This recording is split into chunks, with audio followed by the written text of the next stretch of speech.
नमस्कार दोस्तों,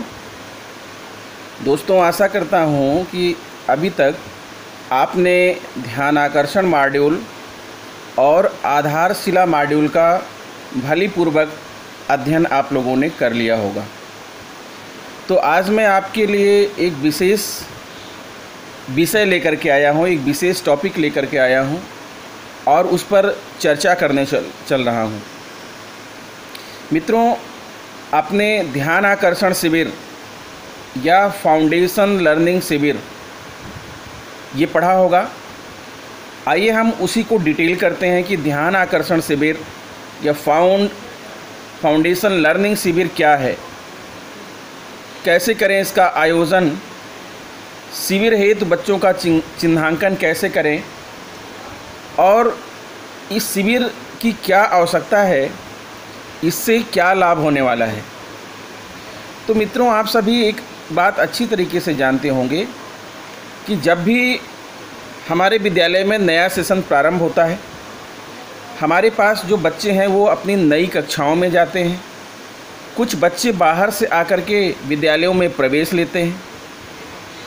तो हम सभी यह पाते हैं कि कक्षा शिक्षण के दौरान हमें यह एक बात सामने निकल कर के आती है कि कोई बच्चा कक्षा 5 में पढ़ तो रहा है, उसका जो है प्रवेश कक्षा 5 में है, लेकिन जब हम उसे पढ़ाने चलते हैं, कक्षा शिक्षण करने चलते हैं, तो हम पाते हैं कि जो है उसकी जो दक्षता है, उसका जो लर्निंग स्टैंडर्ड है, वो कक्षा 2 के बराबर भी नहीं है। किसी बच्चे की लर्निंग जो स्टैंडर्ड है कक्षा 3 के बराबर भी नहीं है। यानी बच्चों के अंदर कक्षा के अनुरूप दक्षता नहीं है।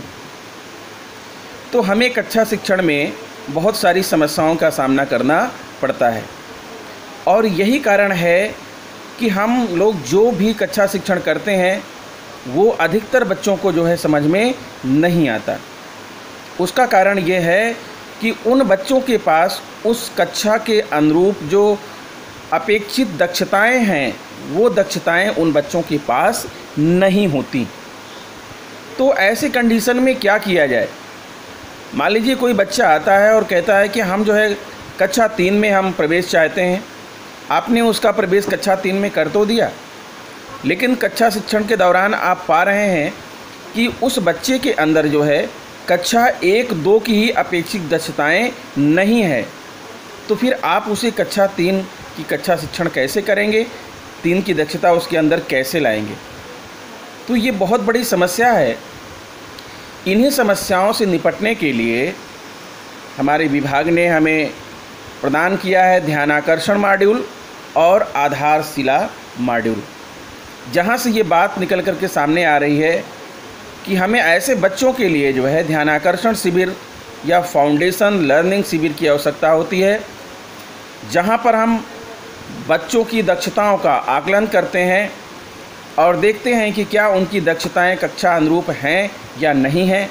यदि उनकी दक्षताएं उनकी कक्षा के अनुरूप नहीं है तो उनके अंदर हम लोग इस शिविर के माध्यम से जो है उनके अंदर कक्षा के अनुरूप अपेक्षित दक्षताएं लाने का प्रयास करेंगे।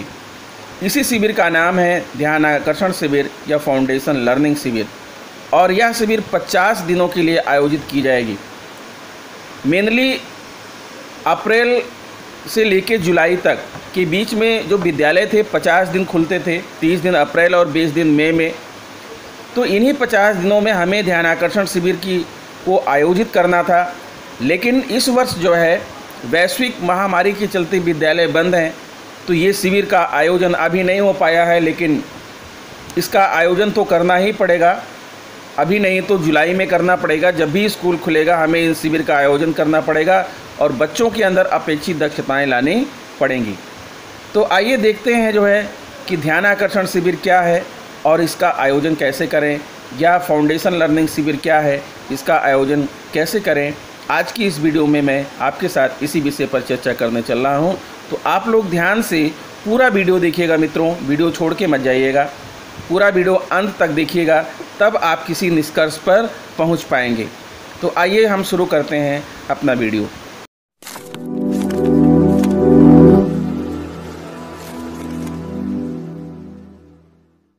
तो मित्रों, आइए देखते हैं इस संबंध में हमारा ध्यानाकर्षण मॉड्यूल क्या कहता है। इस मॉड्यूल के अनुसार अंक आधारित मूल्यांकन हमें बच्चों की वास्तविक सीख स्तर को नहीं बता पाता है। ये बात सत्य है। अंक प्रदान कर देने से बच्चों के अंदर सारी अपेक्षित दक्षताओं का पता नहीं चलता है। यह इतना बताता है कि बच्चे ने 70% या 80% अंक प्राप्त किए और इससे माना जा सकता है कि बच्चे ने लगभग इतने प्रतिशत पाठ्यक्रम को समझा भी है। कोई शिक्षक यदि जिज्ञासु है तो उत्तर पुस्तिका को देखकर वह यह जान सकता है कि बच्चे ने किन किन बिंदुओं को समझ लिया है। इससे आगे इस प्रकार के मूल्यांकन का और कोई उपयोग नहीं होता।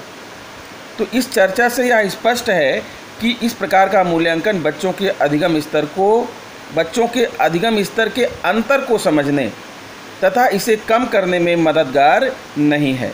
यानी अंक आधारित मूल्यांकन जो है वो बच्चों के अधिगम स्तर के अंतर को समझने के लिए, अधिगम स्तर का अंतर क्या है कि एक ही कक्षा में कुछ बच्चों के अंदर दक्षताएं कुछ होती हैं, दूसरे बच्चों के अंदर वैसी दक्षताएं नहीं पाई जाती हैं। तो यानी बच्चों के अधिगम स्तर में अंतर पाया जाता है, उनके सीखने की क्षमता में, उनके लर्निंग आउटकम में जो है डिफरेंस पाया जाता है। तो इस डिफरेंस को कम करने में जो है ये जो अंक आधारित मूल्यांकन है ये कहीं भी सहायक नहीं है। अब आप निश्चित रूप से यह सोच रहे होंगे कि वास्तविक अधिगम स्तर तथा अपेक्षित अधिगम स्तर के मध्य अंतर को आखिर कैसे पता करें। अपेक्षित अधिगम स्तर क्या है कि किसी कक्षा के लिए कुछ अधिगम स्तर निर्धारित कर दिए गए हैं कि इस कक्षा के बच्चों को कम से कम इतनी बातें पता होनी चाहिए। लेकिन वास्तविक अधिगम स्तर जब पाया जाता है कि उस बच्चे को उस क्लास की कोई भी अपेक्षित दक्षता पता नहीं है, जितना उस बच्चे के अंदर होना चाहिए उतना उस बच्चे के अंदर ज्ञान नहीं है, तो इसका मतलब यह है कि अपेक्षित अधिगम स्तर और वास्तविक अधिगम स्तर में अंतर पाया जाता है। तो इस अंतर को कैसे पता करें। इसके बाद एक प्रश्न और भी है। अधिगम स्थिति में अंतर को ज्ञात करने के पश्चात एक शिक्षक होने के नाते आप क्या करेंगे। मान लीजिए कि आपने अंतर को पहचान भी लिया कि उस बच्चे के जो है वास्तविक अधिगम स्तर और अपेक्षित अधिगम स्तर में अंतर है, तो अंतर को जान के आप क्या करेंगे। अधिकांश शिक्षकों के लिए परेशानी यह है कि अधिगम स्तर में अंतर की स्थिति में बच्चे वर्तमान कक्षा के पाठ्यक्रम को कैसे पूरा कर पाएंगे। उदाहरण के लिए यदि बच्चा वर्ण पहचान नहीं कर पा रहा है तो यह पाठ कैसे पढ़ेगा, उसे कैसे समझेगा। उसी प्रकार यदि बच्चा 1 या 2 अंक को जोड़ नहीं कर पा रहा है तो वह हासिल का जोड़ या फिर गुणा भाग और बीजगणित के सवाल को कैसे हल करेगा। आपने यह भी अनुभव किया होगा कि कुछ विद्यार्थी भाग के प्रश्न करने में कठिनाई का अनुभव करते हैं, यद्यपि उन्हें गुणा करना अच्छी तरीके से आता है। ये परिस्थितियां एक शिक्षक के लिए काफ़ी कठिनाई पैदा करती हैं। तो आइए जानते हैं कि बच्चों का चिन्हांकन कैसे करें। एक शिक्षक होने के नाते उपरोक्त स्थितियों में आप क्या करेंगे। अब हम चर्चा के 2 बिंदुओं अधिगम स्तर में अंतर को कैसे पता करें तथा ऐसी स्थिति में एक शिक्षक क्या करे इस पर विचार करते हैं। ठीक है। तो शैक्षिक सत्र के प्रारंभ में, यानी जब हमारा शैक्षिक सत्र प्रारंभ होता है, जैसे अप्रैल से हमारा शैक्षिक सत्र प्रारंभ होता है, तो हमें अप्रैल में क्या करना चाहिए। आपकी कक्षा 3 से 8 तक में जब बच्चे प्रवेश लेते हैं तब आरंभिक परीक्षण के माध्यम से प्रत्येक बच्चे के वर्तमान अधिगम स्तर का पता लगाया जा सकता है। इससे आपको बच्चों के अधिगम स्तर में अंतर का पता चल जाएगा कि बच्चा उस क्लास के लिए जो अपेक्षित दक्षताएं हैं वो दक्षता बच्चे के अंदर है या नहीं है। फिर आप आवश्यकता अनुसार अपनी शिक्षण योजना बनाकर अधिगम स्तर के अंतर यानी गैप को कम करने का प्रयास कर सकेंगे। आरंभिक परीक्षण के लिए प्रत्येक विषय में आधारभूत आकलन प्रपत्र बनाना होगा। इसके प्रश्न पिछली कक्षा तक की मूलभूत दक्षताओं लर्निंग आउटकम के आधार पर बनाए जाएंगे। कहने का मतलब यह है कि अगर आप कक्षा 5 के बच्चों का परीक्षण करने चल रहे हैं तो जो प्रश्न पत्र होगा वो कक्षा 4 तक की दक्षताओं पर आधारित होगा। इसी तरह कक्षा 4 के लिए जो प्रश्न पत्र बनाएंगे तो उस प्रश्न पत्र का जो स्तर होगा वो कक्षा 3 स्तर तक का होगा, तो 3 वालों के लिए 2 का। ठीक है, इसी प्रकार से हर क्लास के लिए है। जिस भी क्लास का आप परीक्षण करेंगे जो है वो जो प्रश्न पत्र होगा उसकी पहले वाली क्लास के स्तर के अनुरूप बनेगा।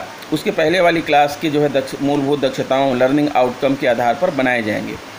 इसके लिए मूलभूत दक्षताओं की विषयवार सूची पूर्व में ही बना लें। और यह सूची मैं तो कहूँगा मित्रों कि अब आपको यह सूची बनाने की ज़रूरत नहीं है, क्योंकि यह सूची आपके पास प्रेरणा सूची में ऑलरेडी वर्णित है। प्रेरणा सूची आपके पास है, आपके पास आधारशिला है, आपके पास ध्यानाकर्षण मॉड्यूल है, आपके पास शिक्षण संग्रह मॉड्यूल है। इन सभी मॉड्यूल्स में आपको हर क्लास की जो है अपेक्षित दक्षताएं मिल जाएंगी। अगर यहाँ भी ना मिले तो बच्चों की जो पाठ्य पुस्तकें हैं, पाठ्य पुस्तकों के प्रारंभ में ही जो है उस क्लास की अपेक्षित दक्षताएं विषय अनुरूप दी हुई हैं। जिस विषय की पुस्तक होगी उस विषय की दक्षताएं उसमें निहित हैं, लिखी हुई हैं। और एक आध साल पहले हम लोग को एक कैलेंडर भी दिया गया था दक्षताओं पर आधारित, अगर आपके पास है तो वहाँ से भी आप देख सकते हैं। उदाहरण के लिए अगर हम कक्षा 8 के बच्चों को ले रहे हैं तो कक्षा 8 के बच्चों के आधारभूत आकलन प्रपत्र में कक्षा 1 से 7 तक की मूलभूत दक्षताओं के आधार पर प्रश्न बनाए जाएंगे। यहाँ यह ध्यान रखना है कि प्रत्येक प्रश्न किस कक्षा के किस लर्निंग आउटकम पर आधारित है, यह अलग से अवश्य लिख लिया जाए। इसके बाद में शिक्षकों को यह जानने में आसानी होगी कि किस लर्निंग आउटकम पर बच्चों के साथ कार्य करना है। साथ ही अधिगम स्तर के अनुसार उनके समूह निर्धारण में भी आसानी होगी। प्रश्न बनाते समय यह भी ध्यान रखना है कि इसमें ज्ञानात्मक, बोधात्मक, अनुप्रयोगात्मक व तर्कात्मक प्रश्न शामिल हों। कुल प्रश्नों का 20% प्रश्न ज्ञानात्मक, 50% बोधात्मक, 20% अनुप्रयोगात्मक व 10% तर्कात्मक प्रश्न होंगे। इस पॉइंट को आप विशेष रूप से ध्यान दीजिए। यह आवश्यक है कि प्रश्नों की संख्या अधिक ना हो ताकि बच्चे उन्हें आसानी से हल कर सकें। भाषा हिंदी व अंग्रेजी में मौखिक, लिखित व पढ़ने से संबंधित प्रश्न होंगे। आरंभिक परीक्षण की प्रक्रिया में निम्नलिखित बातों का ध्यान रखेंगे। आरंभिक परीक्षण की पहले, आरंभिक परीक्षण की पूर्व किन बातों का ध्यान रखना है मित्रों? पूर्व में ही विषयवार आरंभिक परीक्षण प्रपत्र बनाकर रख लें। प्रत्येक प्रश्न किस लर्निंग आउटकम पर आधारित है इसकी भी एक सूची बना लें। एक लर्निंग आउटकम के लिए एक ही प्रश्न हो। इस प्रपत्र में कक्षा 3 से 5 के बच्चों के आकलन के लिए कुल 15 प्रश्न होंगे। ध्यान दीजिएगा, कक्षा 3 से 5 के बच्चों के लिए आकलन के लिए कुल 15 प्रश्न होंगे, जिनमें 10 प्रश्न वस्तुनिष्ठ ऑब्जेक्टिव तथा 5 प्रश्न आत्मनिष्ठ यानी सब्जेक्टिव होंगे, लिखने वाले होंगे। उसी प्रकार कक्षा 6 से 8 के लिए कुल 25 प्रश्न होंगे, जिनमें 20 प्रश्न वस्तुनिष्ठ तथा 5 प्रश्न आत्मनिष्ठ होंगे। आवश्यकता अनुसार प्रश्नों की संख्या कम भी हो सकती है, लेकिन प्रश्न वस्तुनिष्ठ व आत्मनिष्ठ दोनों प्रकार के होंगे। प्राथमिक स्तर पर प्रत्येक विषय का पूर्णांक 45 अंक तथा उच्च प्राथमिक स्तर पर पूर्णांक 75 अंक का होगा।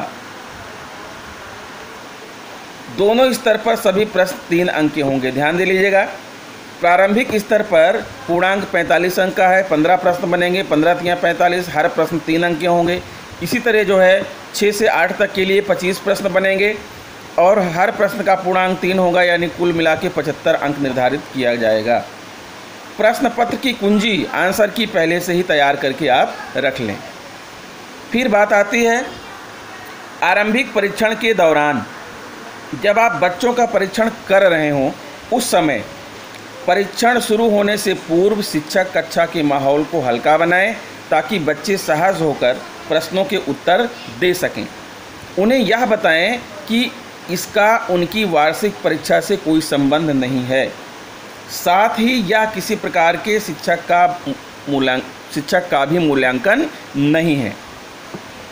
आरंभिक परीक्षण के समय बैठक व्यवस्था इस प्रकार रखें कि बच्चे एक दूसरे की नकल ना कर सकें। नेक्स्ट पॉइंट है, शिक्षक बच्चों को किसी भी प्रश्न को ना पढ़कर सुनाएंगे और ना ही इसके बारे में कोई बात करेंगे। बच्चे किसी प्रश्न को पढ़कर समझ पा रहे हैं या नहीं, यह जानना भी इस आकलन का एक प्रमुख उद्देश्य है। अच्छा हो यदि प्रत्येक बच्चे के पास प्रश्न पत्र की एक कॉपी हो। यदि ऐसा संभव नहीं है तो प्रश्नों को साफ साफ अक्षरों में श्याम पट पर लिख दें। प्रत्येक बच्चे के पास उत्तर लिखने के लिए कॉपी या अतिरिक्त पन्ने अवश्य होने चाहिए। अब बात आती है आरंभिक परीक्षण के उपरांत। जब बच्चों का परीक्षण हो जाएगा, आप कॉपियाँ चेक कर लेंगे, तो तब क्या करना है। परीक्षण के उपरांत बच्चों की उत्तर पुस्तिका को पहले से तैयार कुंजी आंसर की के आधार पर जांचें तथा अंक प्रदान करें। उत्तरों के लिए 0, 1, 2 या 3 अंक प्रदान करें। यह कार्य आरंभिक परीक्षण के 2 दिनों के अंदर हो जाना चाहिए। कक्षा के सभी बच्चों की एक सूची तैयार कर लें जिसमें प्रत्येक प्रश्न के सापेक्ष उनके प्राप्तांक दर्ज हों। जिस प्रश्न में 3 अंक मिले हों उसका अर्थ यह है कि बच्चे को वह लर्निंग आउटकम पूर्णतया प्राप्त है। जिसमें 1 या 2 अंक मिले हों वह उसे आंशिक रूप से प्राप्त कर रहा है, तथा जिसमें 0 अंक मिले हों वह उसे बिल्कुल भी प्राप्त नहीं है। जिन लर्निंग आउटकम में 0, 1 या 2 अंक मिले हैं उस पर उन बच्चों के साथ शिक्षकों को और कार्य एवं सहयोग करने की आवश्यकता है। ऐसे बच्चों की एक सूची अवश्य बना लें। आप निम्नवत तरीके से उक्त सूची को तैयार कर सकते हैं। यह तालिका मात्र आपकी समझ के लिए है। आपको इस प्रकार की एक विस्तृत सूची प्रत्येक विषय व उनकी मूलभूत दक्षताओं की तैयार करनी होगी। एक जो है उदाहरण के रूप में एक सूची यहाँ पर दी गई है। विद्यालय है, कक्षा 2 है, विषय हिंदी है, विषय गणित है, और उस कक्षा में जो बच्चे हैं 1, 2, 3, 4, 5, 6 वो लिख लिया गया है। उसके बाद उस कक्षा की जो अपेक्षित दक्षताएं हैं वो यहाँ पर लिख लिया गया है। देखिए, वर्णों को पहचान रहा है, बिना मात्रा वाले शब्दों को पढ़ रहा है, 2 वर्णों की मात्रा वाले शब्दों को पढ़ रहा है, सरल वाक्य पढ़ रहा है, 1 अंकों की पहचान कर रहा है, 2 अंकों की संख्या पहचान रहा है, 1 अंकों का जोड़ कर रहा है, 2 अंकों का घटाव कर रहा है। इस तरह से जो है आपको आकलन प्रपत्र बनाना है, एक सूची बनाना है, और फिर उसके बाद आपने इस पर आधारित जो प्रश्न दिया था उस प्रश्न में मिलने वाले मार्क्स को उस बच्चे के सामने लिख दीजिए। हर बच्चे के सामने जो है हर दक्षता का मार्क्स आपको उसके सामने लिखना है। सूची तालिका बनाने के बाद आवश्यकता अनुसार बच्चों का निम्नलिखित प्रकार से समूह निर्धारण कर सकते हैं। प्राथमिक स्तर ABC 3 समूहों का निर्धारण है। प्राथमिक स्तर पर समूह A आरंभिक परीक्षा में अधिकांश लर्निंग आउटकम में 2-3 अंक प्राप्त करते हुए कक्षा 3, 4, 5 के जिन विद्यार्थियों के प्राप्तांक 21 से 45 के मध्य होंगे उन्हें समूह A में सम्मिलित किया जाएगा। ध्यान दीजिएगा, 21 से 45 के बीच अंक लाने वाले विद्यार्थियों को समूह A में रखेंगे। समूह B आरंभिक परीक्षा में अधिकांश लर्निंग आउटकम में 1 अंक प्राप्त करते हुए कक्षा 3, 4, 5 के जिन विद्यार्थियों के प्राप्तांक 16 से 20 अंक के मध्य होंगे उन्हें समूह B में सम्मिलित किया जाएगा। फिर समूह C है आरंभिक परीक्षा में अधिकांश लर्निंग आउटकम में 0 अंक प्राप्त करते हुए कक्षा 3, 4, 5 के जिन विद्यार्थियों के प्राप्तांक 15 अथवा इससे कम होंगे उन्हें समूह C में सम्मिलित किया जाएगा। इस बात पर विशेष ध्यान दीजिएगा मित्रों, ये समूहीकरण आपको करना है। फिर उच्च प्राथमिक स्तर पर ABC 3 समूहों का निर्धारण कैसे करेंगे। समूह A आरंभिक परीक्षा में अधिकांश लर्निंग आउटकम में 2-3 अंक प्राप्त करते हुए कक्षा 6, 7, 8 के जिन विद्यार्थियों के प्राप्तांक 35 से 75 के मध्य होंगे उन्हें समूह A में सम्मिलित किया जाएगा। 35 से 75 के मध्य समूह A। फिर समूह B है आरंभिक परीक्षा में अधिकांश लर्निंग आउटकम में 1 अंक प्राप्त करते हुए कक्षा 6, 7, 8 के जिन विद्यार्थियों के प्राप्तांक 26 से 34 के मध्य होंगे उन्हें समूह B में सम्मिलित किया जाएगा। इसी तरह समूह C आरंभिक परीक्षा में अधिकांश लर्निंग आउटकम में 0 अंक प्राप्त करते हुए कक्षा 6, 7, 8 के जिन विद्यार्थियों के प्राप्तांक 25 अथवा 25 से कम है उन्हें समूह C में सम्मिलित किया जाएगा। अब विशेष बात क्या है, ध्यान दीजिए। 50 दिवसीय ध्यान आकर्षण शिविर की अवधि में समूह सी तथा समूह बी के विद्यार्थी जैसे जैसे लर्निंग आउटकम की संप्राप्ति करते जाएंगे, उन्हें सभी विषयों के शिक्षक अपने विषय के अगले समूह में प्रोन्नत करते जाएंगे। जैसे सी वा समूह वाले विद्यार्थी बी में जाएंगे, बी वाले विद्यार्थी ए में जाएंगे। जब वो अपने जो अपेक्षित दक्षताएं हैं उसको प्राप्त कर लेंगे तो उनका अगले समूह में उनको प्रमोशन हो जाएगा। तो यह प्रक्रिया प्राथमिक एवं उच्च प्राथमिक दोनों स्तरों पर लागू होगी। ध्यान आकर्षण शिविर के पश्चात शिक्षण तकनीकियों का उपयोग करते हुए शिक्षण योजना बनाकर दैनिक कक्षा शिक्षण नियमित रूप से किया जाएगा। उक्त परिणामों के आधार पर इसी प्रकार की एक अन्य सूची भी बनाएं जिसमें प्राप्त लर्निंग आउटकम के सापेक्ष सही का निशान लगाएं। यह सूची कुछ इस प्रकार होगी। यहाँ भी एक उदाहरण दिया हुआ है। बच्चों के नाम है, क्रम संख्या है, विषय हिंदी है, विषय गणित है। उनकी कुछ दक्षताएं यहाँ पर लिखी हुई हैं और एक सूची बनाई गई है। देखिए, इसमें वर्णों को पहचान रहा है, बिना मात्रा वाले शब्दों को पढ़ रहा है, 2 वर्णों के मात्रा वाले शब्दों को पढ़ रहा है, सरल वाक्य पढ़ रहा है, 1 अंकों की पहचान कर पा रहा है, 2 अंकों की संख्या पहचान कर पा रहा है, 1 अंकों का जोड़ कर पा रहा है और 2 अंकों का घटाव कर रहा है।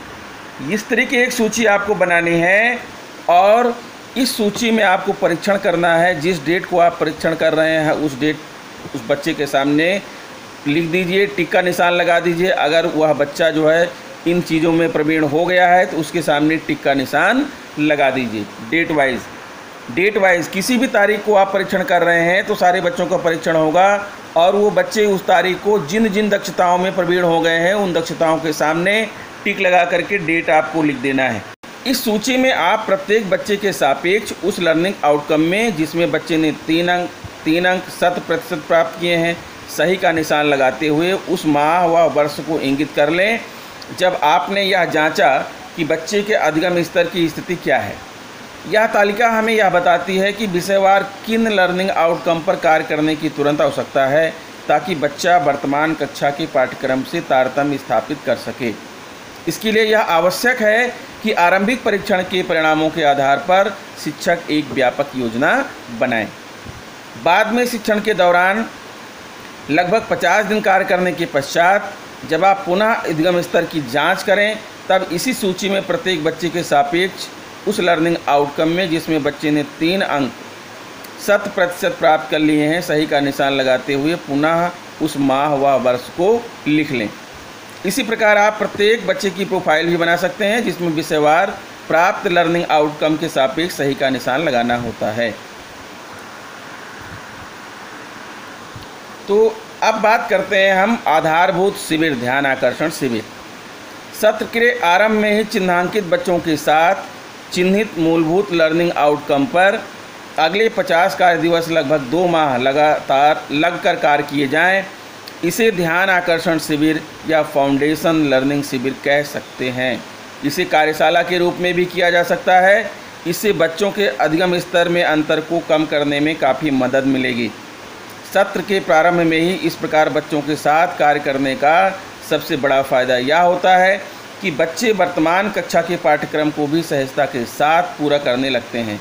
इन 50 दिनों में वर्तमान कक्षा के पाठ्यक्रम पर कार्य न करके चिन्हित लर्निंग आउटकम पर ही कार्य किया जाए। ध्यान आकर्षण शिविर में शिक्षक को निम्नलिखित बातों को ध्यान में रखकर कार्य करना है। आइए देखते हैं कि वो कौन सी बातें हैं जो हमें ध्यान में रखना है। इसके लिए ध्यान आकर्षण के पृष्ठ 18 ध्यान आकर्षण मॉड्यूल के पृष्ठ 18 पर प्राथमिक एवं उच्च प्राथमिक स्तर के नमूने के तौर पर समय सारणी दी गई है जिसमें प्रतिदिन 4 विषयों हिंदी, अंग्रेजी, गणित व विज्ञान हमारा परिवेश पर कार्य किया जाएगा। प्रत्येक विषय पर प्रतिदिन कम से कम 1 घंटा कार्य अवश्य किया जाए। ऊपर की गई चर्चा के आधार पर अपनी कक्षा के बच्चों को आवश्यकता अनुसार समूहों में बांट लें। समस्त चिन्हित आउटकम को 50 दिनों में विभाजित कर एक सूची बना लें। इस प्रकार यह तय कर लें कि किस दिन किस लर्निंग आउटकम पर चर्चा करना है। प्रत्येक दिन के लिए अपनी एक व्यवहारिक शिक्षण योजना बना लें। इसके अनुसार आवश्यक अधिगम सामग्री की उपलब्धता पूर्व में ही सुनिश्चित कर लें। बच्चों के साथ कार्य करने के लिए आवश्यक अभ्यास पत्रक वर्कशीट भी पहले से ही तैयार कर लें।